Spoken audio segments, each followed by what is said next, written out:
Hey guys, Greg here with Planet Green Zen, and thank you for coming to this channel. Now, if you've never been here before, what I like to do here is just inspire the world in 5 main areas of life. And those areas are mentally, physically, spiritually, financially, and socially.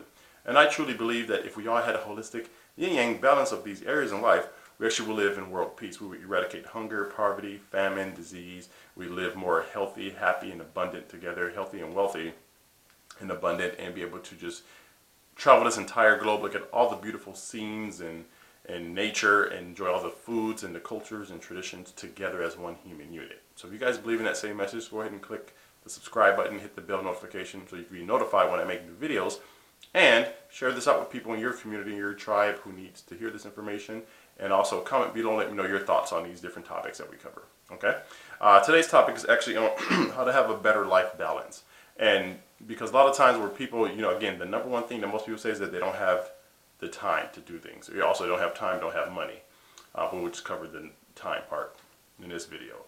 So that's the number one reason why people do not pursue greatness in their lives, because I don't have time to do it. But we all have the same 24 hours in a day, right? Isn't it crazy how we all have the same 24 hours in a day, and some people can become a billionaire or become an astronaut or the president or whatever, or engineer to work on great vehicles that go out to outer space, while other people just work in a mundane life, living the same thing over and over again.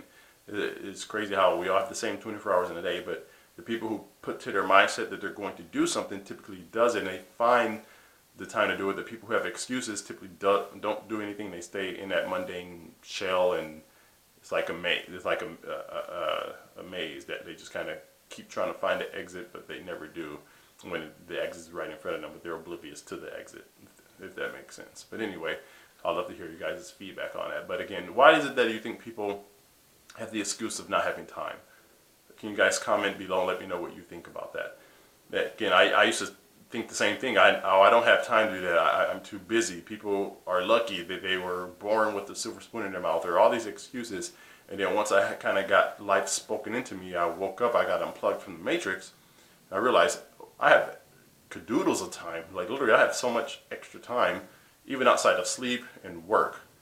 I have time to do whatever I need to do because I made time and I planned for it. I looked at what I was doing, the habits, the ones that were wasteful, that were not getting me anywhere or enlightening me or educating me or challenging me to the next level. Wipe those out, replace them with great habits. Like I said, replace things of lesser value with things of greater value. And then my life started to change dramatically and increase with abundance and happiness and wealth and health and everything. It's just wow. It's just crazy. So that's why I love to make these videos, because I want to inspire the common person who's like me, who thinks there's no way out, or that they're the exception to the rules where they cannot do something. But if a nerdy guy who loves space and comics like me can do anyone can do it. I'm telling you guys, this is true. And then you start to realize that people say the same thing. Successful people all tend to say the same thing because it's true. You just have to listen, open your ears. Again, people who talk tend to repeat what they hear. People who listen tend to learn something. Just close your mouth and open your ears and mind and listen and learn.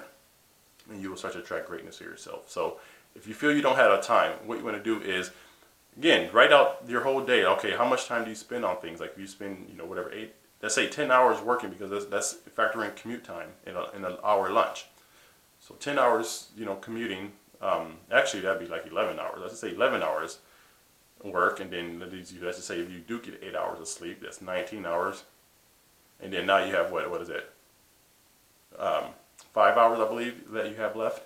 And you can do so much with that time. So outside of that, you may eat and, whatever. But if you take away like the distractions, you literally, even if you say, okay, I only have 1 hour to do something a day, that's still way more time than people spend, in a year to develop themselves and work on themselves. They spend zero time doing things like that. So that's what I want you guys to focus on, is look at your day, look at the things you can take out. You really have to be serious and have that desire, because no one can do this but you.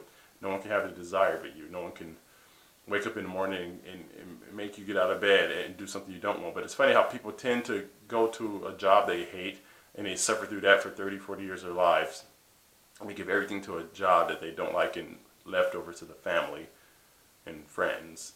But then when it's time to work on themselves, they have excuses. They rather give their all to someone else's future and make them rich while they don't work on themselves. Isn't that really crazy? Again, like people who really start to think will start to realize this, like, wow, you're right, I wasn't thinking. So I would love to hear you guys' feedback on that, okay?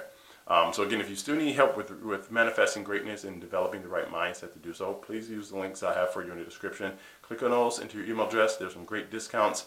Watch the videos as well. They actually help you change your life too. And what I want to do is leave you guys with a quote as well for today. So today's quote is from, who is this? Chris Jarney, I believe. Jamie Jarney. I can't say, I think it's an M, but it looks like an RN. So sorry about that, Chris Jamie. And the quote is, "To be truly positive in the eyes of some, you have to risk appearing negative in the eyes of others." I'll say that one more time. To be truly positive in the eyes of some, you have to risk appearing negative in the eyes of others. What do you guys think that means? Again, I'll give you my quick analysis of that, where again, you never will be able to please everyone. People are going to hate on you. People are going to not like you when you pursue greatness, because again, they've never done anything, so they want you to kind of come back down to their level. So they would send out negative vibes and energies to you. You just have to deflect it and resist it and deflect it. That's it. But then at the same time, those people who don't like you are going to be replaced by double who do like you and your messages, and they will actually gravitate towards you and support you and want you to keep going forward. That's how I interpret that message. Again, we could always go deeper into that, but let me know what you guys think, okay? Alrighty, so Greg with Planet Green Zen. I do hope you guys have a great day, and thank you for watching this channel.